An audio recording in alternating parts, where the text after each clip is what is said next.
안녕하세요. 자원순환사연대 김노혜입니다. 반갑습니다. 요즘 자원순환 관련해갖고는 가장 하두가 컷보증금 제도가 유예되고 있다는 게 가장 큰 문제 하두고요. 오전에도 이제 국회에서 이제 토론회를 하고 왔는데, 저는 이제 그 토론회를 주최하는 주최자가 저 이제 환경단체였고, 또 이제 민주당 의원들이었었는데, 이제 오늘 발제자와 이제 토론자들, 그다음 플로어에서도 이제 토론하는 분들의 이제 이야기를 제가 사회자로서 이제 진행을 하면서 보니까, 많은 분들이 환경부를 야단칠 줄 알았어요.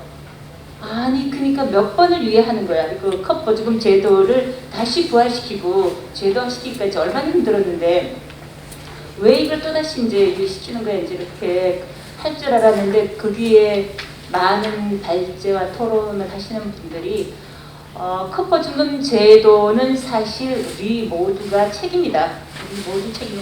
각 주체자가 함께 참여를 해야 되는데, 어떻게 보면 법을 만들어 놓고 뭐 환경부뿐만 아니라 각각의 우리 소비자 단체도 그렇고 환경단체도 그렇고, 그리고 뭐 그 프랜차이즈도 그렇고 지방자치단체도 그냥 손 놓고 있었던, 그러다가 어느 날 제도가 가까워지는데 보니까 아무런 준비가 안 되구나. 그런 문제다. 이제 그런 것들을 같이 반성하면서 앞으로 이 문제를 어떻게 해결할 것인가, 빨리 그 유예를 정상적으로 이렇게 우리가 추진을 할 것인가, 이 부분에 대해서 굉장히 많은 아이디어를 모았습니다. 모으고 저는 이제 그런 그 내용을 가지고 이후에 환경부에도 좀 이야기를 할 텐데, 그 컷보증금 제도 관련해가지고는 아시다시피 많은 분들은 뭐 이렇게 우리나라가 전 세계적으로 처음 하고 있고 아직 뭐 별로 경험이 없어갖고 뭐 그런 말씀을 하시죠. 그렇진 않죠. 김용자 장관님 계실 때 이거 했었잖아요. 그죠, 장관님? 저희 단체가 이 롯데리아하고 91년도에 컵 없는 일회용품 안 쓰는 롯데리아를 만들어가지고 그렇게 김용자 장관이 길거리 와서 이거 발대식부터 하고 그걸 토대로 해가지고 컷보증금 제도 자발적 협약을 했고 2008년도까지 진행을 했습니다. 진행을 하고 진행한 결과를 보면 저희 매년 모니터링을 하면 50% 이상이 일회용 컵이 사용이 줄었거든요. 그런 이제 성과가 있음에도 불구하고 뭐 사실은 폐지하게 된 가장 큰 원인은 법적인 그게 적이 없다. 법으로 이거를 할 수 있는 근거가 없다. 그래서 법을 만들어라. 이런 거였고, 두 번째는 그 당시 각 업체들이 그 보증금 비용을 받아서 자원보전 활동이라든가 기타 등등의 이제 이런 활동을 하면서 각각 업체에서 사용을 한 거죠. 그러니까 보증금 비용을 위반한 보증금들의 비용들이 투명하지 않게 쓰입니다. 이 두 가지 때문에 폐지가 되고, 그걸 통해서 다시 이제 부활을 했는데 지금 이런 상황입니다. 그래서 저는 이제 제가 여기에 적힌 자료는 이제 보증금 제도의 역사와 이제 지금은 이제 답답한 심정을 했던 거고요. 환경부는 이제 발제한 것을 보면 이제 기존의 이제 환경부의 정책 이제 이런 부분에서 저는 칭찬과 또 이제 약간 비판의 두 가지를 가지고 좀 말씀을 드리고자 합니다. 우리나라가 사실은 이 자원순환 정책이라는 김용자 장관님 모시고 그때부터 자원순환 정책이 만들어졌다고 해도 과언이 아닙니다. 왜냐하면 95년도에 종량제가 시행되면서 서서히 그런 어떤 준비 상황이 되었지만 구체적인 각각의 제도들이 굉장히 잘 만들어져 있습니다. 여기에다 이제 폐기물 전문가들이 많지만 그때 우리가 이제 그 제도를 도입할 때 대부분 전 세계적으로 가장 제도가 잘 되어 있는 일본이라든가 아니면 뭐 이렇게 유럽이라든가 독일이라든가 가장 좋은 제도를 가지고 왔습니다. 제도를 가지고 와서 그거를 제도화 시키는데 많은 전문가와 저희 이제 시민단체들이 노력을 했죠. 그래서 최고의 정책들을 만들어냈다라는 겁니다. 그 중에서 보면 이제 지금 현재 재활용 정책이 그나마 이 정도의 유지가 되는 거는 그런 제도가 없었다면 불가능했다. 그리고 만약 지금 그런 제도를 만든다면 제도 못 만듭니다. 왜냐면 일회용 정책도 지금 만들다 바로 후퇴하는 거 보십시오. 이럴 정도 그런 거와 그 다음은 일회용품이라는 이렇게 물질에 대한 어떤 이제 규제 정책, 사용을 못하게 하는 이런 정책이라든가, 그 다음은 재활용을 확대시키는 정책이라든가, 산업을 활성화시키는 정책, 그리고 뭐 이렇게 그 탈플라스틱에 대한 거대한 정책들 이런 것들 굉장히 훌륭한 다른 나라보다 좀 더 앞서가는 부분들이 훨씬 많았죠. 일회용 컵 보조금 제도는 사실은 전 세계에서 지금 아까 그 이설아 박사가 하는 걸 보면 2023년에 EU 국가들이 지금 이제 도입을 하고자 하는 이런 부분이지만 우리나라는 2022년도부터 도입해갖고 2023년도부터 시행을 했다라는 거죠. 그럴 정도로 엄청나게 앞서가는 환경부의 이제 이 정책 추진자들은 좋은 정책들을 굉장히 많이 도입을 하고 또 좋다고 그러면 굉장히 잘 받아들이는 편이었습니다. 그러한 것들이 한국의 재활용 정책을 만드는데 굉장히 우수하게 정착을 했다. 그 속에서는 음식물 쓰레기도 빼놓을 수 없는 하나의 정책이고요. 음식물 쓰레기를 아예 이제 그 직매립 금지라는 이 부분들을 만들었고, 그래서 이런 것들이 재활용이라든가 이런 인프라를 구축하는데 활성화를 만들어냈습니다. 근데 또 이제 이런 그 부분에 있어 갖고는 잘했는데 또 한편으로 보면 굉장히 이렇게 비판받아야 될 부분이 굉장히 많은 거죠. 정책을 도입할 때는 차근차근 이제 정책을 도입을 하면서 이건 그러면 어떻게 추진을 하고 어떻게 정착을 시켜야지 좀 계속 두드려 보면서 준비 체계를 만들었어야 됩니다. 근데 도입하는 것들이 시급하고 그 다음은 이거를 제대로 만드는데 제대로 이거를 그 인프라를 구축하는 데 이런 부분들이 굉장히 부족했다라는 거죠. 그리고 또 하나는 맷집이 너무 약하다는 거죠. 조금만 누가 흔들면 바로 뒤로 후퇴한다라는 이 부분들이 지금 이제 환경부가 갖고 있는 두 가지 딜레마라고 생각을 하고 있습니다. 그래서 여기 계시는 분들은 다 그렇게 생각하시겠지만 쓰레기 문제는 정치적인 걸로 판단을 해서는 안 된다. 쓰레기 문제는 말 그대로 우리가 현재 주어진 상황에서 판단을 해야 된다. 아시다시피 쓰레기 문제는 지금 우리 매립장 그 2026년부터 수도권 매립지로부터 이제 그 시작하여 탈 수 있는 쓰레기는 매립을 금지를 하게 되었습니다. 2030년이면 전국적으로 다 이제 매립을 금지를 합니다. 즉 이야기하면 이제는 우리가 갖고 있는 이런 쓰레기들은 매립을 할 수 없다라는 겁니다. 매립을 하고 싶어도 할 수 없고 매립장을 구할 수가 없다라는 거죠. 그리고 두 번째는 최근에 서울시가 1000톤 정도의 수확장을 다시 설치를 하겠다고 마포 수확장에다가 설치를 하겠다고 발표를 했습니다. 발표는 했지만 그때 발표한 내용은 2026년도에 서울시가 수도권 매립지에 1100톤 정도의 쓰레기를 매립을 합니다. 매립을 하는데 수도권 매립지가 이 매립을 못하게 되면 그만큼 남으니까 1000톤 정도 용량을 설치를 해야 된다라고 합니다. 그런데 다 반대하잖아요. 다 반대하기 때문에 쉽지 않습니다. 이게 지금 현재 우리나라가 갖고 있는 현실적인 부분이라는 거죠. 그래서 쓰레기의 문제는 묻을 수도 없고 태울 수도 없습니다. 그렇다면 어떻게 해야 되냐? 줄이고 그리고 줄일 수 없는 거는 최대한 재질이나 이런 것들을 바꿔서 재활용할 수밖에 없다라는 거죠. 이게 우리의 현실이고 그래서 저는 환경부 이제 다 가셨지만 이 부분들에 대해서 오늘 이제 한림원에서 꼭 좀 이렇게 이 내용을 좀 남겨주시기 바랍니다. 쓰레기 문제 정치적으로 해석하지만 좀 이렇게 후퇴하지 말아라. 맷집을 키워라. 이런 말씀을 드리고 싶고요. 그리고 이제 저는 이제 일회용컵 이제 보증금 제 관련해가지고 오늘 이제 이소라 박사가 여러 가지 좋은 이제 선진 사례 같은 것들 이야기를 해주셨는데요.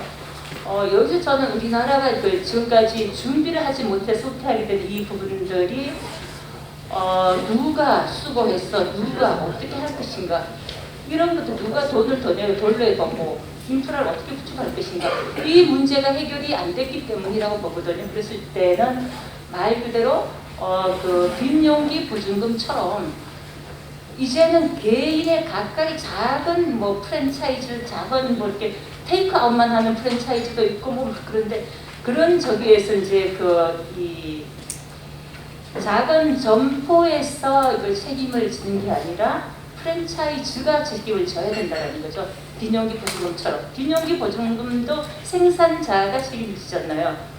그런 식으로 관리를 하고 그리고 동네 가게들 하나씩 있는 것들은 말 그대로 그럼 지방자치단체가 책임을 져야 됩니다. 그러니까 지방자치단체가 뭐 수거 인프라 구축이라든가 이런 것들을 만들어줘야 된다는 거죠. 그래야만이 이런 제도를 시행할 때 그 작은 점퍼들이 저항하지 않고 그래 뭐 이렇게 우리가 일회용 컵을 줄이기 위한 일회용 컵을 사용했으면 수거해서라도 최대한 재활용할 수 있는 인프라를 구축하는데 나도 동참하겠다 이런 그 생각을 갖고 있다는 거죠. 국민의 80% 이상이 보증금 제도 알고 있고 보증금 제도를 시행하는데 찬성을 한다고 했는데 정책은 이 찬성에서 갖고 너무나 멈칫거리는 이 부분이 현재 현실입니다. 그래서 저는 환경부에 잘하는 부분도 있고 그 다음은 뭐 잘못된 부분들 이런 것들은 반드시 좀 고쳐야 되는 부분이고 이 고치는 데 있어서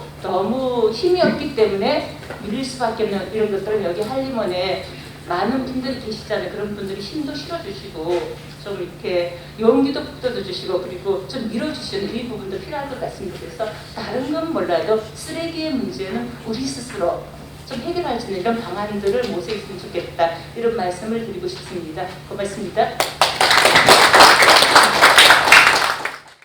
안녕하세요. 방금 소개받은 석유화협회 김형중 본부장입니다. 저는 이제 그 화학산업의 순환경제 전략이라는 제목으로 간단하게 좀 자료 준비를 해봤고요. 저희 이제 순환경제라고 하는 문제는 사실은 어떤 폐기물 처리, 그동안 이제 폐기물 처리 관점에서 순환경제가 중요했다라고 하면 앞으로는 저희 이제 화학산업에서 순환경제는 생존의 문제이다. 그래서 화학산업이 생존 순환경제를 빨리 이루지 않으면 향후에는 저희 산업이 살아남을 수 없기 때문에 그 기업들이 그래서 그 순환경제 전략화에서 어떻게 지금 현재 추진을 하고 있고 그래서 애로는 무엇이고 그걸 해결해서 어떤 노력을 하고 있는지 좀 간단하게 말씀을 드리겠습니다. 이거는 이제 저희 석유산업 개요입니다. 저희 석유화학 하면 사실 뭐 잘 모르시는 분들도 계실 텐데요. 앞에 이제 제목에 석유화학이라고 되어 있듯이 원료는 석유이고요. 주로 이제 우리 플라스틱의 원료는 합성수지 등을 만들어서 자동차라든가 전자라든가 각종 산업에 필요한 소재를 이제 공급하는 산업입니다. 이제 저희 석유화학에서 플라스틱이 차지하는 비중은 전체 제품 생산에서 약간 60% 정도를 차지하고 있다고 보시면 될 것 같습니다. 석유화학이 이제 뭐 철강과 함께 대표적인 소재 산업이고요. 지금 뭐 B2B 그러니까 우리 소비자들한테 직접적으로 공급되는 제품이 없다 보니까 사실은 이제 잘 이렇게 그 중요성을 이제 인식하시는 분들이 많지는 않으신데 우리나라가 세계적으로 강국입니다. 화학산업 전체로 보더라도 이제 생산액 기준으로 세계 5위이고요. 그다음에 저희 이제 석유화학은 에틸렌이라고 하는 기초 원료를 중심으로 해서 이제 제가 비교를 하고 있는데 세계 4위입니다. 그리고 또 플라스틱 생산량도 세계 4위라고 보시면 될 것 같고요. 그 제조업 이제 생산이나 수출에서 세 번째 정도 위치에 있다고 보시면 될 것 같습니다. 네. 지금 어쨌든 이제 플라스틱 아까 우리 이설아 박사님이 지금 최악의 범죄자라고 이런 컵 이렇게 말씀을 주셨는데 어쨌든 플라스틱이 뭐 환경 오염에 가장 큰 문제를 일으키고 있다라는 것은 분명한 사실이고요. 근데 이제 그럼에도 불구하고 사실 아까 우리 그 이산화탄소 배출량을 보셨듯이 플라스틱을 대체할 만한 소재를 찾기가 사실 굉장히 쉽지는 않은 상황입니다. 그러다 보니 경제가 성장할수록 플라스틱 사용량이 늘어날 수밖에 없고 그래서 세계적으로 보면 최근 5년간 보더라도 플라스틱 생산량, 뭐 물론 2020년에는 코비드 때문에 좀 주춤했습니다만 세계적으로 연평균 2.3% 정도 플라스틱 생산량이 증가를 하고 있고 우리나라 같은 경우도 지금 이제 2021년에 생산 능력이 크게 좀 늘어났습니다만 어쨌든 세계보다 더 빨리 성장을 하고 있는 것이고요. 우리나라가 플라스틱 생산량이 조금 더 세계보다 이렇게 높은 이유는 최근에 이제 탄소 중립 때문에 전 세계적으로 석유를 규제를 하고 있고 그러다 보니 이제 정유사들이 이제 만들어지는 석유 제품을 이제 판매할 데가 없다 보니 그걸 화학 제품, 특히 플라스틱으로 지금 전환하는 투자들을 하고 있고요. 현재 지금 이제 S-오일을 제외한 대부분의 정유사가 이미 플라스틱을 생산하기 시작했고 S-오일도 2027년도부터는 이제 본격적으로 플라스틱 원료를 생산을 할 예정입니다. 그래서 2027년까지는 이제 플라스틱 생산량이 현재보다 늘어날 수밖에 없는 상황인데, 근데 뭐 뒤에서 말씀드리겠습니다. 이제 어쨌든 지금 탄소 중립과 친환경 경영이라고 하는 거는 전 세계적인 트렌드이기 때문에 앞으로는 이제 석유를 원료로 한 제품 생산은 가능을 줄이고 다른 친환경 원료를 통해서 제품 생산하는 노력을 할 것으로 예상이 되고 있습니다. 예, 이제 세계 플라스틱 생산량 전망입니다. 작년에 얼마 전에 이제 OECD에서 만든 자료이고요. 왼쪽이 지금 보시면 플라스틱 이제 앞에는 스테이티시아라는 통계고 이거는 좀 통계성 다르다 보니까 숫자는 같은데 어쨌든 OECD에서는 2019년 기준으로 플라스틱 생산량이 4억 9천만 톤인데 2060년이 되면 12.3억 톤이 됩니다. 그래서 지금보다 2.7배가 늘어날 것이다라고 전망을 하고 있고요. 플라스틱의 문제, 가장 큰 문제는 폐기물 문제입니다만 사실은 이제 플라스틱이 원래 석유이다 보니 온실가스 배출 부분에서도 굉장히 많은 압박이 지금 이제 되고 있습니다. 그래서 오른쪽 그림을 보시면 플라스틱 탄소 배출량 전망인데 플라스틱 생산량이 늘어날수록 온실가스 배출은 이제 늘어날 수밖에 없는 상황이고, 그래서 이제 세계적으로는 폐기물 처리 관점, 그다음에 온실가스 배출 저감 관점 두 가지 측면에서 이제 정책들이 지금 강화되고 있고, 그런 부분들이 산업계의 의무로 작용을 하고 있습니다. 네, 저희 석유학은 이제 석유 앞서 설명드린 대로 석유를 원료로 하다 보니 불가피하게 이제 온실가스 배출이 많은 산업이고, 우리나라 제조업 중에서는 철강 다음으로 두 번째로 온실가스 배출이 많습니다. 그래서 지금 이제 우리나라 이제 탄소 중립위원회에서 발표한 그 2050 탄소 중립 시나리오를 보시면 지금 네. 화면이 좀 늦게 넘어가는데요. 네, 넘어갔네요.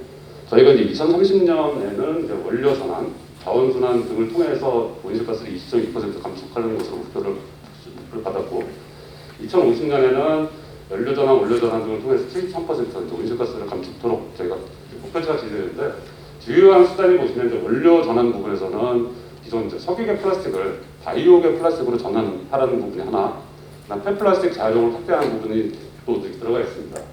2050년도에도 마찬가지로 비중이 점점 이렇게 늘어나는 것으로 목표치가 제시가 되어 있고요. 그래서 석유학 산업이 이제 온실가스 감축 저감을 하기 위해서는 여기 자료에 지시된 대로 바이오 전환, 플라스틱 재활용 확대라고 하는 부분은 지금 추진하지 않는 상황입니다.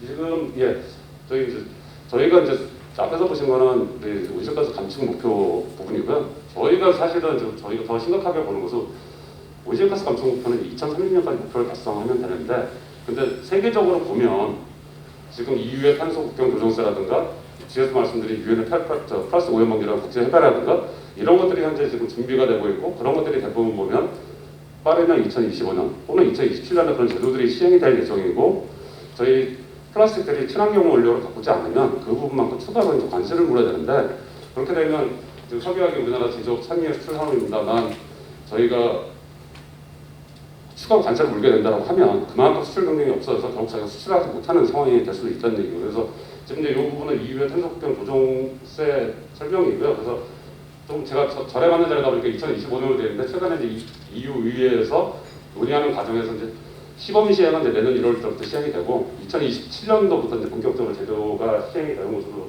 좀 되어 있고요. 저희가 이제 그 기존의 석유계 기반 플라스틱을 EU에 수출한다라고 하면 그 부분에서 이제 온실가스 배출하는 저희가 친환경 원료로 전환하지 않으면 배출권을 사야 되는 거고요.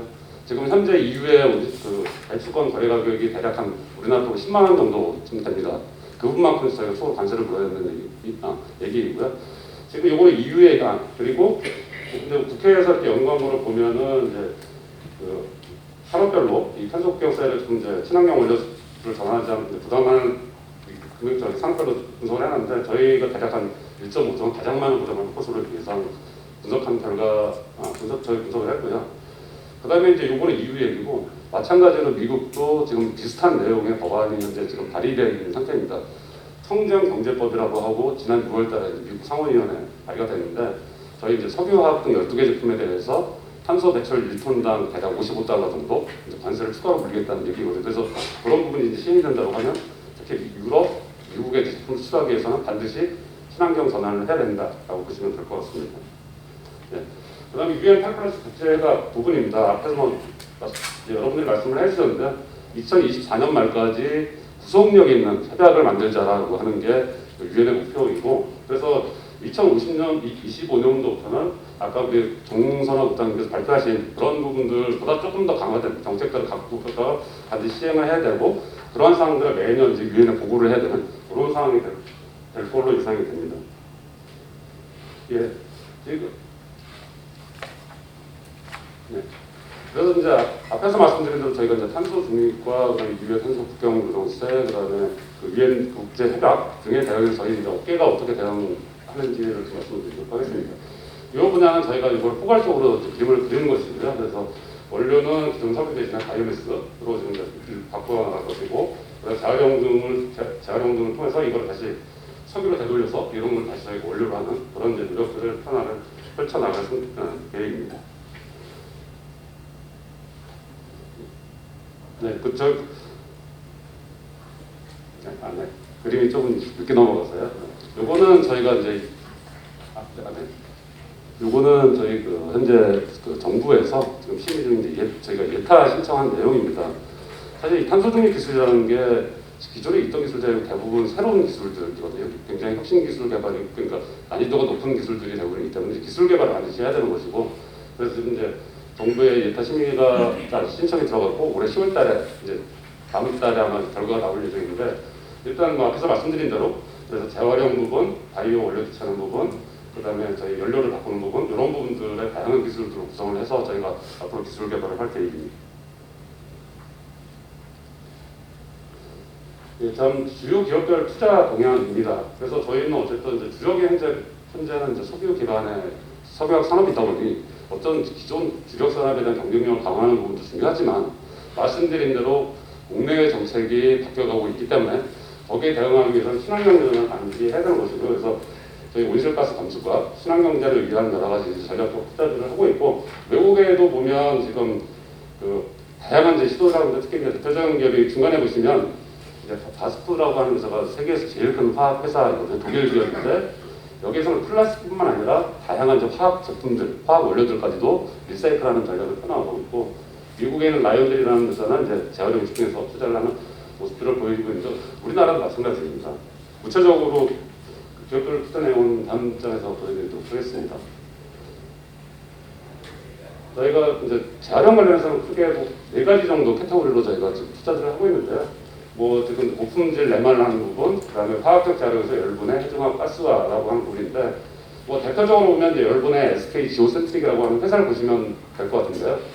지금 SK에서 공식적으로 발표한 목표가, 지금 SK는 지금 현재 플라스틱 원료를 1년에 250만 톤, 이제 해외 사업장까지 포함해서 생산을 하고 있는데, 2027년까지 자체 생산되는 모든 플라스틱은 다 100% 재활용하겠다. 이거를 다시 이제 석유로 되돌리겠다. 그래서 부실전이라는 이제 명칭을 붙여서 사용을 하고 있는데, 이런 이제 모델을 구축해서 이제 사업을 시작을 하고 있고, 다른 회사도 크게 다르지 않습니다. 비슷한 전략으로 이제 투자들을 병행을 하고 있습니다. 이거는 바이오 쪽 분야고는 자료로 참고해 주시면 될 것 같습니다. 네, 마지막입니다. 그래서 저희 석유업계에서는 앞에서 말씀드린 대로 이제 구속력 있는 플라스틱 오염 국제 협약이 이제 발효가 되면은, 지금 이제 이 순환경제라고 하는 것이 지금까지는 어떻게 보면 자율적인 노력이 더 강했다라고 하면, 향후에는 이게 어떻게 보면은 전 지구적인 규범으로 저희가 이제 작용할 것으로 예상을 하고 있고요. 거기에서는 이제 물론 다양한 정책 수단들이 아마 제시가 될 예정인데, 어쨌든 지금 이제 24년 말까지 우리나라에도 지금 이제 협상 대표단위 구성에 대해서 이제 참여를 하고 있는데, 현재 우리나라 산업 여건에 맞는 어떤 그런 협상안이 좀 첫 번째는 제시가 될 것 같다라고 생각을 좀 하고 있고요.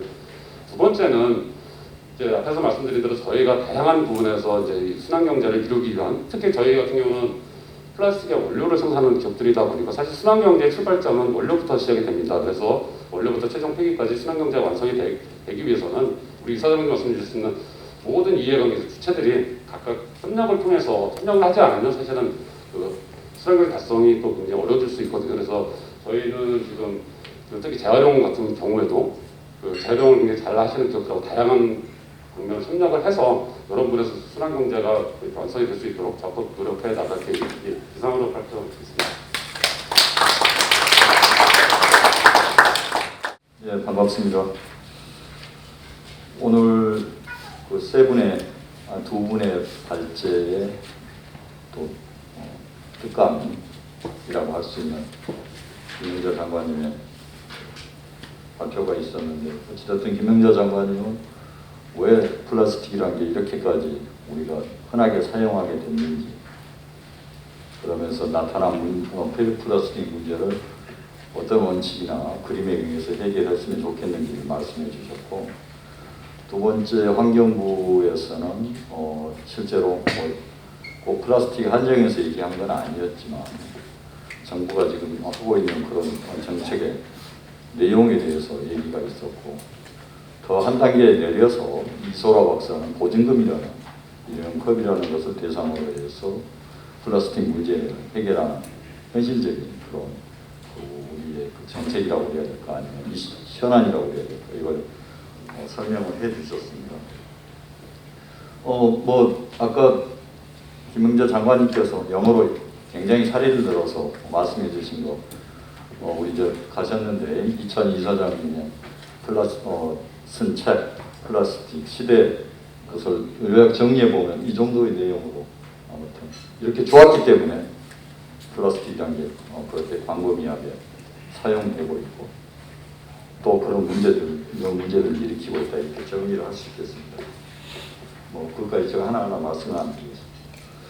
그리고 환경부에서 발표를 쭉 하셨지만 전체적으로 보면 우리 폐기물 문제를 어떻게 할 것인가 그렇게 얘기가 되고 있었지만 그 내용들을 플라스틱 정책으로 다시 한번 재구성을 한번 해봤습니다. 그 내용들을 그렇게 했을 때 원천 감량에서 재활용, 수거 선별 처리까지 해서 보면 뭐 늦지 않게 환경부도 열심히 균형감 있게 정책을 하고 있고 특히 여기에 보시다시피 요즘에 새롭게 그 플라스틱 문제 해결 방안으로 떠오르고 있는 화학적 재활용 이거에 대해서도 이제 시작 단계지만 적극적으로 정부에서 관심을 갖고 해보려고 하는 것들이 정책에 분명히 한 꼭지로서 들어가 있는 걸 확인할 수가 있습니다.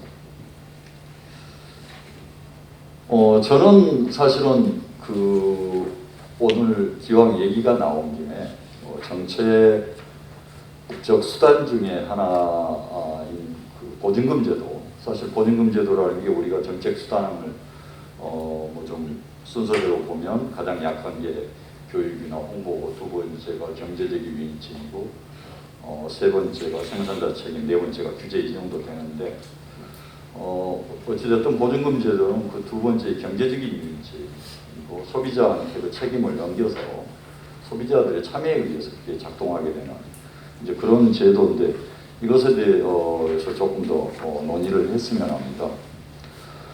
그래서 잘 아시다시피 이 보증금 제도라는 건 아무튼 내가 돈을 내서 그걸 샀고 그래서 반환을 하면 다시 돌려받는 이런 제도이기 때문에 우리 지금 현재 정부에서 주류가 되어 있는 생산자 책임제도 그러니까 어떤 물품을 한꺼번에 다 내놓고 거기에서 중간에서 선별해서 뭐 재활용하고 하는 그거하고는 성격이 상당히 다르죠. 그래서 처음부터 이게 이것만 타겟팅해서 흘러가게 되는 그런 이제 구조를 봤기 때문에 첫 번째는 다른 플라스틱이나 이런 것들하고 섞일 일이 없죠. 그래서 굉장히 깨끗하게 순도 높게 선별이 되고 그 다음에 이게 어찌됐든 그 반환되는 지점까지 가려고 그러면 시간이 걸릴 수밖에 없습니다. 가지고 다녀야 돼요. 그러면 당연히 깨끗하게 내용물을 제거하고 가지고 다닐 수밖에 없어서 이물질도 섞일 가능성이 굉장히 낮다는 거. 그리고 이제 마지막으로는 어찌됐든 이것을 사용했던 처음에 이것을 가지고 사업을 했던 사람들한테 이게 깨끗하게 돌아왔기 때문에 그 사람들은 이걸 어떻게 활용할 것인지 하는 어떤 선택을 하기에 상당히 좋아진다는 겁니다. 자기한테 가장 유리하게. 그래서 쉽게 말씀드리면 뭐 이걸 내가 재활용을 어떤 방법으로 해야 되겠다라는 거 하는 이제 그런 측면에서 이게 가장 좋은 장점을 갖고 있는 그러니까 깨끗하게 회수할 수 있는 그런 그 어떤 정책적 수단 중에 그건 이게 상당히 유용한 수단이다. 이제 이렇게 하는 건데 사실은 지금 현재 그 일회용컵 보증금 제도라는 것은 그런 데에서 약간은 좀 동떨어져 이때까지 우리가 해왔던 그래서 그런 그 좋은 기능이 있었기 때문에 재사용을 하는 그런 쪽으로 이제 세계 많은 나라들이 사용하고 있고 조금 이따가 약간 범위가 다른 나라들도 있다는 걸 보여드립니다만 어찌됐든 그런 건데 사실은 우리나라에서 지금 시행하고자 하는 이 일회용컵 보증금 제도는 그런 재사용이 아니라 재활용을 잘하기 위해서 시도하는 상당히 과감한 제도가 경계를 좀 뛰어넘는 거죠. 그래서 이게 굉장히 잘 되면 앞으로 다른 영역에서도 활용을 할 수 있는 그런 또 계기가 될 수 있는 그런 좋은 시도일 수도 있다. 그런데 또 한편으로 생각하면 그 사람들이 그렇게 흔히 먹고 하는 좋자고 편하자고 하는 그런 것에 그렇게까지 복잡한 제도를 갖다 붙여야 되느냐, 그렇게 귀찮게 해야 되느냐 하는 그런 반론도 얼마든지 있을 수 있는 또 그런 제도이기도 합니다. 이게. 그런데 어찌됐든 정부에서 이미 시작이 됐고 또 사실 쏟아지는 일회용 컵이라는 게 너무 많고 그래서 분명히 줄이는 제도로서 이것은 이번에 도입이 됐는데 저는 그래서 기왕이면 기왕 해소하는 거 꼭 그렇게 재활용 쪽으로만 해야 되느냐, 그것도 분명히 하나의 방법이지만 그 해소하는 컵 자체를 재사용하는 쪽에서도 한번 들여다보고 그런 쪽으로도 생각하는 그런 연결고리의 제도로서 우리가 앞으로 발전시켜 나가는 것도 고민해야 되지 않을까 하는 원칙적인 얘기를 전 한번 드리고 싶고요. 그게 무엇이 병이라든가 이런 것보다 관리도 쉽고 하는 측면이 있어서 저는 그런 원칙론을 말씀을 드려봅니다. 그리고 그게 아니고 지금처럼 활용을 위한 그런 제도라고 하면 누누이 아시겠지만 지금 그 매장 내에서 이걸 보완하는 재사용 이 정책하고 반드시 같이 가야지. 그렇지 않으면 우리가 환경 정책에서 가장 중요한 원천 감량과 재사용 이런 쪽에 아닌 재활용 쪽으로만 가게 되는 그런 아쉬움이 있는 그런 제도가 될 것이라는 그런 먼저 말씀을 드려봅니다.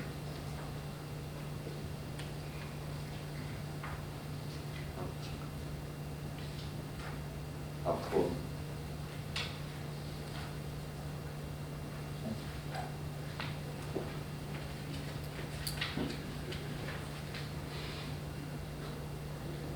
네.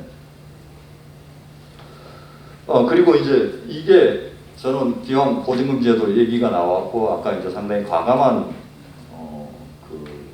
용감한 시도라고 말씀을 드렸는데 사실은 지금 우리 플라스틱도 마찬가지고 여러 가지 그 제품들 중에 별도로만 회수를 하면 재활용이 가능한 그런 것들도 분명히 많이 있습니다. 그래서 플라스틱 안에도 그런 것들이 당연히 많이 있고요. 그 다음에 이미 생산자 책임 재활용 제도를 들어가 있는 이런 것들도 보면 어쩌면 그게 회수율이 떨어지고 하는 것은 이런 보증금 제도를 거기에 확대할 수도 있는 그런 여지도 충분히 하고 이게 이제 얼마나 잘 될 것인지 이런 것은 좀 지켜봐야 되겠지만 이번 기회에 그런 시야의 확장도 필요한 그런 시점이라고 생각이 됩니다. 그리고 기왕 우리가 플라스틱이 지금 주제가 되고 있기 때문에 보증금하고 더 한번 연결을 시켜본다고 하면 지금 여기에 보시다시피 우리는 제공은 보증금 제도는 유리제병 재질로 한정되어 있습니다. 그런데 외국 같은 데 보면 음료용 병 두껍게 해서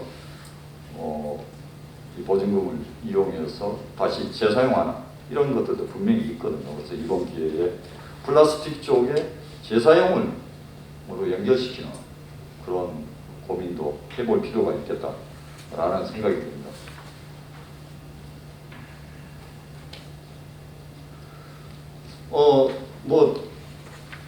이건 다시 한번 우리 이찬희 이사장께서 작성한 자료로 다시 한번 말씀을 정리를 해보고 있는데 사실은 여러분이 말씀하셨지만 정부 혼자서 이 플라스틱 문제가 해결될 수는 없고 다른 것도 다 마찬가지지만 여러 사람들의 노력이 필요합니다. 이 중에서도 저는 그 내용은 참조이듯이도 특히 요즘에 좀 저희들이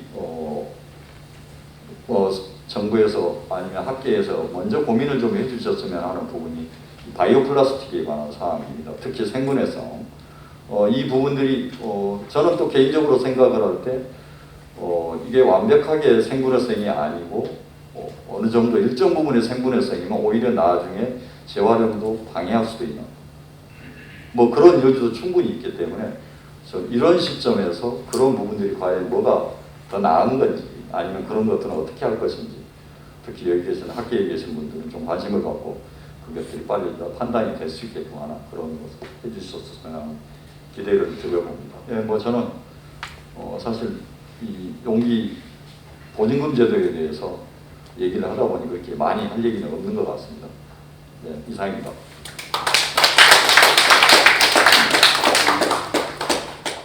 예, 반갑습니다. 충남대학교의 장인철입니다. 많이 오랜 장시간 동안 좀 피곤하시죠? 저는 오늘 발표를 보증금 제도 많이 얘기하긴 했는데 조금 더 이렇게 거시적이라고 그럴까요? 그런 부분으로 제가 조금 말씀을 드리도록 하겠습니다. 대한민국 플라스틱 친환경제 전략과 재현이라는 제목으로 말씀을 드리겠습니다. 예, 먼저 하나가 지금 현재 우리 대한민국과 포함해서 전 세계 플라스틱 자꾸 넘어가네.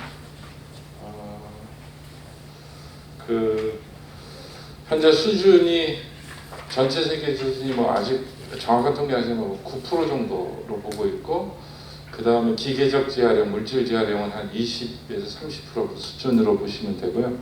그 다음에 거기에 에너지 횟수를 하면은 한 30-40%, 유럽, 뭐 일본은 조금 그보다 좀 높고요. 그래서 우리나라 포함해서 한 50% 정도, 60% 정도가 재활용이라고 하는데, 실제 다시 제품으로 물질로 기계적 재활용을 통해서 하는 건 한 20% 수준으로 보시면 되겠습니다. 그래서 현재의 플라스틱의 경제는 이런 이제 어떤 선형 경제에 위주로 돼 있다, 이렇게 보시면 되겠습니다. 그리고 우리나라의 전체적인 플라스틱과 관련된 정책들이 저 끝에 보시면은 그 재활용에 많이 집중이 되어 있습니다. 생산자 책임 재활용, 대표적인 재활용 제도, 그 다음에 폐기물 부담금 제도, 자발적 협약, 그 다음에 이제 매립세, 소각세 이런 것들이 다 저쪽에 끝부분에 상당히 지금 현재 집중이 되어 있고, 원래는 이런 정과정 관리를 위해서는 오히려 앞단, 또 소비 이런 쪽, 그 다음에 저 끝단에 지금 플라스틱 재생원료를 했을 때 표준화된 스탠다드 이런 것들, 또 제품의 표시 이런 것이 전혀 안 돼 있습니다. 그러니까 이런 것들이 지금 앞으로 빨리 지금 시급히 준비해야 될 내용이고, 다분히 우리는 이제 end of pipe treatment 또는 리사이클 이쪽에 지금 아직 정책들이 아직도 많이 돼 있다, 그렇게 보시면 되겠습니다. 그래서 뭐 최근에 이제 그러면 처음 이제 그 만들 때부터 무색으로 하자. 그래서 지금 이게 무색 투명 페트병을 만들기 시작했고, 유색을 줄여나가고 이제 이렇게 분리배출을 하기 시작했습니다. 제가 2019년에 그린피스와 연구한 내용이 되겠습니다. 플라스틱 대한민국 자료고요. 여기 구글에서 검색을 하시면 쉽게 볼 수가 있겠고, 페트병, 플라스틱 소비, 발자국 이런 것들을 할 수가 있겠습니다. 제가 올해 플라스틱 대한민국 2.0을 지금 준비를 하고 있습니다. 그래서 실제 여러분들 우리가 플라스틱 재활용하지만은 이게 주민들이, 그리고 가장 플라스틱 수거를 잘한다고 하는 제주도에서 수거해서 선별장의 모습입니다. 그러니까 엄청나게 깨끗하게 제주도의 클린하우스라는 그 곳에서 지역 주민들이 참여해서 했는데, 실제 재활용 선별장에 딱 가보시면 여기 서귀포시인데 가보시면 이렇습니다. 지역 주민들이 한 거죠. 이거를 이제 어떻게 우리가 선별해 나갈 것인가, 상당히 챌린징한 태스크가 아닐 수 없습니다. 이미 여러분들이 말씀을 하셨고, 우리 김영자 장관님도 뭐 이런 여러 재질들 포함된 또 어디에 소비되고 어디에 실제 우리의 현실의 모습입니다. 이렇게 됐을 때 선별, 이게 공공 선별장, 민간 선별장 좀 다르긴 하겠지만 전체 이렇게 분리배출해서 이제 플라스틱 합성, 그러니까 페트, 올해 페트만 빼고는 이런 모습이라고 보시면 돼요. 이거보다 더 더티할 수가 있겠습니다. 그래서 현재 지금 통계적으로 가장 최근 통계가 연간 한 1000만 톤 조금 나온다. 그 중에 한 400만 톤은 우리 생활에서 나오는 플라스틱이라고 보시면 되겠어요. 산업계에서 나오는 산업계는 이 일종의 공정을 통해서 나오는 부산물이라든가 이런 포장이라든가 이런 것들이 이제 조금 단일 재질로 비교적 잘 순환이 되는데, 이 위에 있는 이제 재활용품이라든가 분리배출된 거, 아까 종량제 봉투로 들어가는 것도 상당량 이돼 있습니다. 그래서 반 정도는 종량제 봉투로 그냥 비닐로 해서 나가고 나머지 한 200만 톤 이런 정도는 지금 재활용 분리배출해서 아까 같은 모습이 되겠습니다. 제가 한 2년 전에 논문을 좀 발표했는데 실제 우리가 그러면 국민들이 버린 재활용으로 나온 것들이 얼마나 지금 실제 제품으로 만들어서 재활용이 될까? 기계적 재활용이니까 점수를 더 낮게 줄 수밖에 없어요. 실제 재활용되는 양은 한 13% 정도 되고 요거를 이게 잔재물이라든가 이런 것까지 다 뺐을 때 그 정도고 현재는 뭐 우리 대한민국의 플라스틱 재활용이 한 60%다 이렇게 하지만은 실제 거기 많은 부분들은 시멘트 원료로 태우고 고용연료로 태우고 실제 제품으로 나오는 건 한 13% 정도밖에 안 됩니다. 그래서 지금 현재 우리 수준이 아직도 플라스틱 재활용하면은 영세한 업체들이 많고 5인 이하가 거의 절반 이상 될 수밖에 없고 상당 부분 중견 업체들이 하려면은 지금 아직도 지금 이렇게 중소기업하고 대기업하고 지금 갈등도 있고 영세업체들의 재활용 지원금, 그 EPR 제도의 지원금에 의존해서 하고 특히 외국인 노동자들 활용해서 수선별 아주 단순한 이런 하다 보니까 상당히 재활용 시장들이 불안정하고 고급 재활용 재생 제품들이 안 되고 순환이 안 되는 그런 현재의 모습이 되고 때로는 재활용 시장관리위원회라고 해서 재활용 시장센터를 둬서 모니터링 해야 되고 이거를 시장상의 불안정성에 대응해야 되는 그런 수준에 와 있습니다.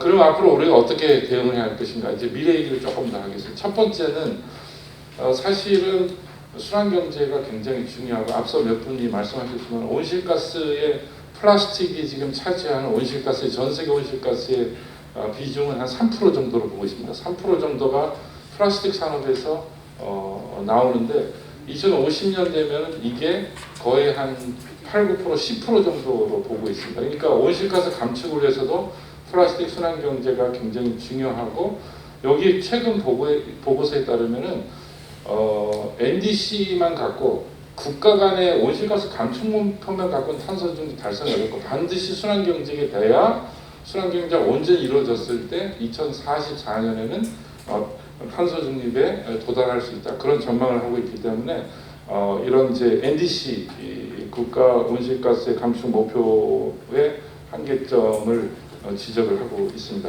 그래서 작년에 K 순환 경제를 하면서 이제 플라스틱 로드맵도 만들고 플라스틱 순환 경제를 위한 이제 구축을 위한 로드맵도 이제 했는데 아직은 공개적으로 나와 있지 않고 조금 구체성이 부족해서 여하튼 K 순환 경제를 조금 잘 이행을 하고 여기 안에 이제 바이오 플라스틱도 있고 대체하는 이제 연구라든가 이런 로드맵들이 그려져 있습니다.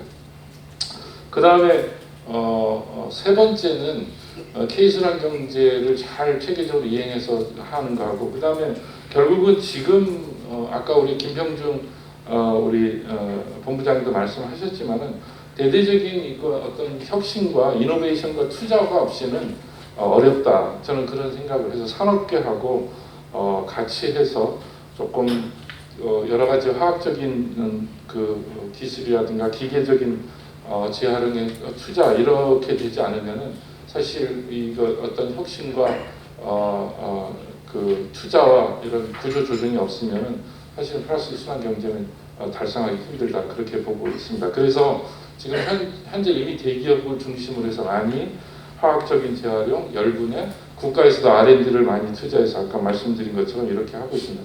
그래서 궁극적으로 저는 이렇게 생각합니다. 오른쪽은 어떻게 보면 조금은 앞으로 한 10년, 15년 정도는 이제 그래서 오른쪽은 석유계의 순환경제를 지금은 기계적인 재활용도 지금 잘 물질 재활용도 안 되고 있는데 화학적인 재활용하고 열분해하고 이렇게 해서 오른쪽에 석유계 순환경제를 구축하는 게 중요하고 그거 장기적으로 아까 유경 박사님도 말씀하셨지만은 실제 바이오 플라스틱을 이제 한 2040년, 30년 일본 같은 경우는 2030년까지 200만 톤 바이오 플라스틱 공급하겠다고 이미 선언을 했거든요.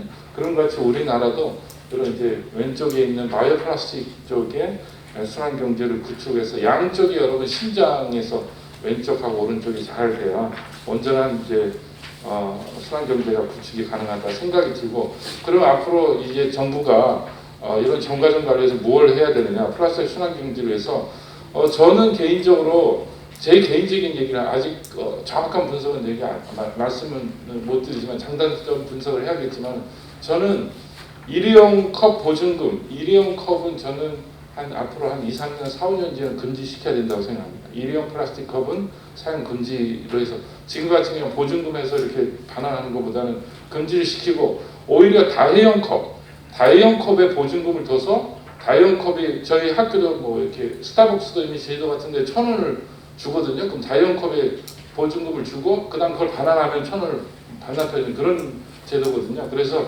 저는 개인적으로는 물론 장단점 분석을 했지만 이미 유럽 쪽에서는 그 감량하고 사용을 금지시키는 것을 하고 있고, 그 다음에 감량을 하기 위해서 저쪽 왼쪽에 보면 생산 단계에서 플라스틱 텍스, 특히 플라스틱 포장세, 플라스틱 패키징 텍스를 이미 많이 여러 나라에서 도입을 하고 있거든요. 그만큼 플라스틱 사용을 줄여나가고 조금 제한시키고 금지해 나간다, 그런 정책이기 때문에 조금 오늘 이제 얘기가 보증금을 얼마 하고 보증금을 어떻게 할 것이냐, 그것도 중요하지만 앞으로 저희는 보다 더 강화된 일회용 플라스틱 정책을 해 나가지 않을까 생각이 들고, 그래서 빨간색으로 표시한 부분들이 지금 제도가 지금 안 돼 있는 부분이고 지금 준비 중이긴 한데, 상당 부분은 저 끝단에 돼 있는 것들을 이 재생원료를 고품질 재생원료를 생산할 수 있는 이런 제품하고, 그럼 재생원료 생산된 것을 어떻게 얼마만큼 제품에 섞어서 할 것인가, 그리고 이런 것들을 어떻게 표시해서 나중에 국제 표준화로 만들어서 재생원료로 그 함유된 거를 입증을 해가지고 탄소 국경세에 어떤 면제를 받을 것인가, 이런 측면을 저희가 앞으로 전략적으로 좀 나가야 된다, 그런 생각을 갖고 있습니다. 그래서 제 말씀은 현재 우리의 모습을 제가 말씀을 드렸고, 앞으로 어떤 부분에 대규모의 기술 투자와 개발과 전략을 잘 수립해서 좀 순환 경제가 구축됐으면 좋겠다, 그런 생각이 들고, 마지막으로 우리 국제사회에서 아까 국제협약 얘기 많이 했지만 국제협약에서 우리나라가 어떻게 생존할 것인가, 그것도 중요하지만은 저는 지금 플라스틱 오염이 가장 심각한 아시아 지역의 문제에 한국이 주도적으로 나서서 문제를 해결하고 파트너십을 구하고 플라스틱 오염 문제를 해결해 나가는데, 전국의 전 세계 플라스틱 오염 문제의 90% 이상은 지금 아시아에서 벌어지고 있거든요. 그래서 이 문제에 한국이 우수한 모델로 현재 우리가 하고 있는 여러 가지 장점과 또 강점들을 잘 분석을 해서 아시아의 플라스틱 문제 해결에 조금 협력했으면 좋겠다는 게 제 마지막 발언입니다. 예, 감사합니다.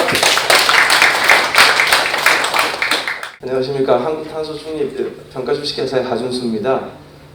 이렇게 뭐 많은 분들, 그리고 정말 스카크 분들께서 참여하신 곳에서 발표하실 기회를 주셔서 감사합니다. 저는 발표보다 토론이긴 한데 이제까지 많은 분들이 정책 위주로 하셨다 그러면 저는 정책보다는 좀 세밀하게 정책을 뒷받침할 수 있는 정량적인 부분에 좀 말씀을 드리고자 합니다. 그래서 토론을 하실 때도 제가 토론 상황이 있을 때는 그런 말씀을 좀 드리고 싶었는데, 일단 전체적으로 발표 형태로 말씀드리겠습니다.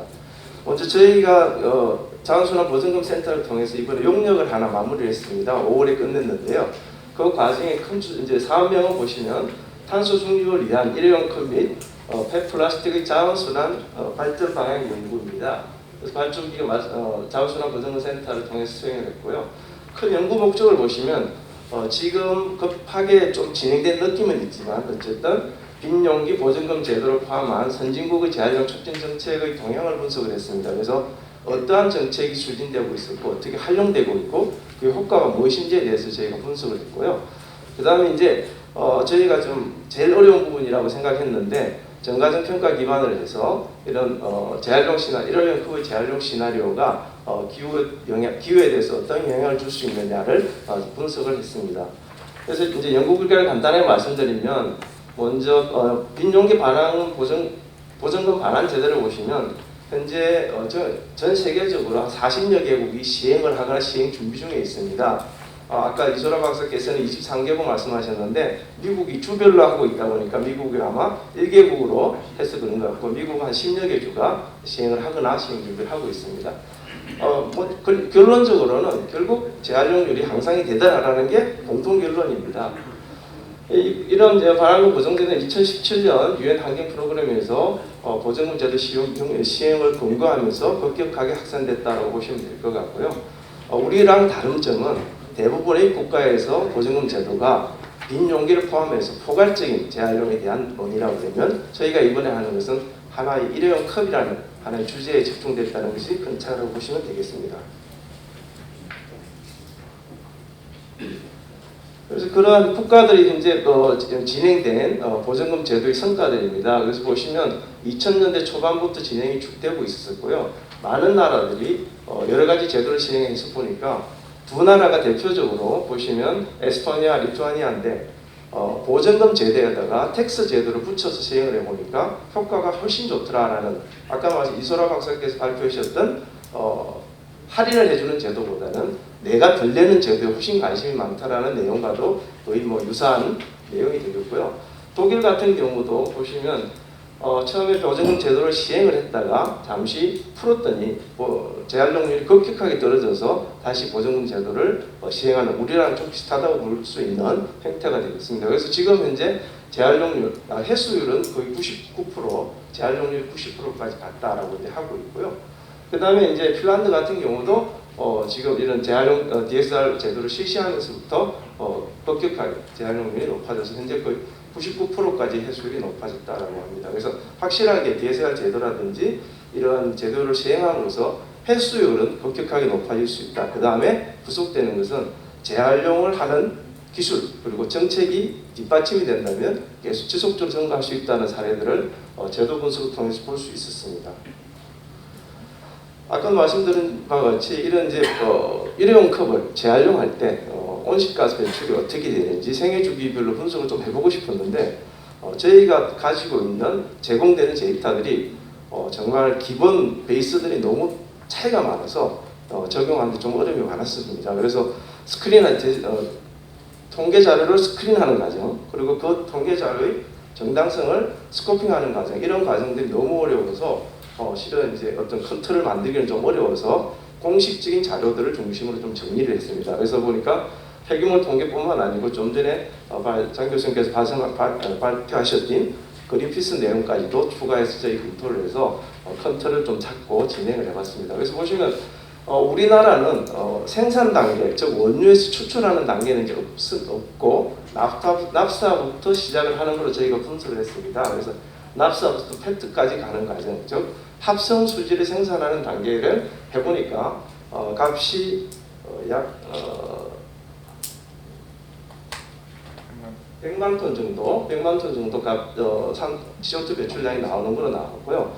그 다음에 이제 그것을 페트를 가지고 제품을 만드는 과정에서 나오는 양이 한 600만 톤 정도 됐습니다. 그래서 이러한 납사부터 페트를 생산해서 처리까지 처분까지 하는 과정에 약 1,600만 톤, 160만 톤 정도의 CO2가 나오더라는 거고 저기 보시면 생애주기 즉 원료까지 합치면 약 180만 톤의 CO2가 나오더라라는 거죠. 그래서 현재 많은 데이터들이 저희가 이제 스크린하는 과정에서 베이스가 다른 데이터를 버리고 하다 보니까 이제 현재 이런 형태가 나왔는데 아마 저희하고 차이는 저기에 수송이라는 데이터가 우리가 빠지게 되면 좀 실제적으로 더 줄어들 것 같습니다. 그래서 우리도 앞으로 나중에 이제 제품에 대한 이런 온실가스의 문제가 생기는 걸 고려해서 LCA 기반으로 이런 우리 고유의 데이터 값을 만들어야 되겠다라는 것을 확인할 수 있었습니다. 이제 이게 전반적으로 아까 말씀 정책을 결정할 때 어떠한 데이터를 가지고 했느냐를 저희가 이제 검토를 했던 내용인데요. 지금 보시면 라이프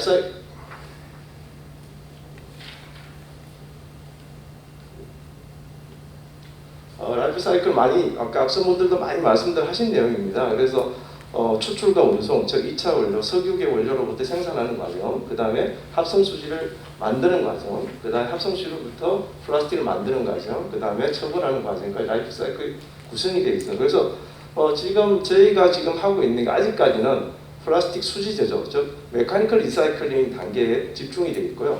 향후 이제 좀 더 가야 될 게 단량체 가공이라 표현되어 있는 케미컬 리사이클링 쪽으로 이제 가는 시프팅하는 단계에 이제 있는 걸로 알고 있습니다. 근데 우리가 좀 늦긴 했죠. 이미 2006년에 페트 같은 경우는 그런 마이크로웨이브를 마이크로웨이브를 이용해서 대기 배출이 적은 그러한 단량체 가공 기술들은 이미 상용화된 상태인데 이제 저희는 이제 좀 시작하는 게 좀 늦었다고 보시면 되겠습니다. 그 옆에 그림이 이제 그런 사이클 중에서 플라스틱의 종류별 이제 온실가스 배출량입니다. 그래서 우리가 지금 집중하고 있는 페트 같은 경우는 아까 말씀드렸듯이 생산량은 10%인데 온실가스 배출량은 제법 큽니다. 왜 그러냐면 단위 배출량이 페트 같은 경우는 약 4.14톤입니다. 1톤의 페트당 4.14톤의 단위 배출량이 나오고요. 그다음 지금 보시면 이제 PP이고 있고 PP 아크릴 아미드가 있습니다. PP 아크릴 아미드라는 것은 우리가 말하는 대표적으로 화학 섬유 계통들입니다. 그래서 저걸 포함시키기도 하고 빼기도 하는데 PP로 따지면 3.06 정도 톤 CO2가 되고요. 근데 PP 아크릴 아미드 즉 화학 섬유로 가게 되면 6.1까지 증가합니다. 톤 배출 원단위가. 그래서 우리가 지금 현재 줄여가는 제품이 무엇이고 우리 플라스틱 산업이 어떠한 부분에 집중되어 있는지를 한번 연결해 볼 필요가 있다고 봅니다. 그래서 앞으로 재활용 정책에도 저는 단순한 재활용이 아니라 온실가스 감축에 기여하는 재활용을 고려한다면 어떠한 제품이 어떠한 원단위가 있는지도 좀 확인해 볼 필요가 있지 않은가 생각을 합니다. 그래서 이게 2015년 전 세계 플라스틱에 관련한 내용인데요. 보시면 석유 추출 단계, 즉 운송 단계에서 배출량이 약 9.5에서 10메가톤 정도 발생하는 거 되어 있습니다. 그래서 그걸 총 포함하면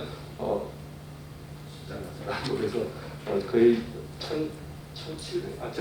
17억 톤 정도 되는 걸로 나와 있습니다. 근데 2015년 이것을 만약에 이거 수송 단계를 빼고 하시게 되면 플라스틱 생산량이 4억 700만 톤이고 그렇게 하면 기준 원단위가 CO2 약 4.4톤 정도로 나와 있습니다. 그래서 이게 뭐 전 세계 통계니까 우리나라의 값에 대한 이제 준비가 좀 필요하다고 봅니다. 이제 그걸 이제 이렇게 우리 개통적으로 좀 다시 조금 정리해 보니까 저희가 이제 석탄 또는 석유에서 원재료를 생산하는 과정에서 납타부터 이제 저희가 시작을 하고 납타에서 합성수지, 에틸렌이라고 불리는 합성수지 단계, 그다음 에틸렌에서 플라스틱을 만드는 과정으로 진행을 하고 있습니다. 그래서 이제 뭐 중요한 것은 왜 플라스틱을 줄여야 되느냐? 지금 모듈러 이코노믹스에서 이야기하는 내용은 2015년에 이제 3.2억 톤의 플라스틱이 생산되고 있지만 2050년에 약 80억 톤까지 8억 톤까지 증가할 것이다. 그래서 줄여야 된다. 뭐 이런 당위적인 이야기를 하고 있습니다. 그래서 아래 내용들은 좀 전에 말씀드린 내용들인데 보시면 수지 생산 단계가 약 61%를 차지하고 있습니다. 그 다음에 제품 생산 단계 약 30%, 그 다음에 폐기물 처분 과정에서는 약 9% 정도가 되어 있습니다. 그래서 이러한 구조 속에서 우리가 재활용을 어느 단계에 더 집중할 것이냐라는 정책에 좀 반영이 해야 될 요소로 보고, 그래서 지금 수지 생산을 줄일 수 있는 즉 케미컬 리사이클링 쪽에 좀 더 집중을 해야 되겠다라는 이제 우리 정책 방향에도 반영이 되지 않을까 생각합니다. 그러한 이제 플라스틱의 현황과 관련해서 나온 게 이제 EU에서 페트 제철 현황입니다. 약 220만 톤의 시설 용량을 가지고 있는데 역시 독일, 스페인, 프랑스, 이탈리아가 약 65% 정도 페트 제철이 시설 용량을 가지고 있습니다. 그리고 어디에 쓰고 있느냐? 우리가 앞으로 그런 재활용을 했을 때 어느 분야에 쓸 것이냐를 참조하신 내용으로 볼 수 있겠는데요. 페트 재활용 특히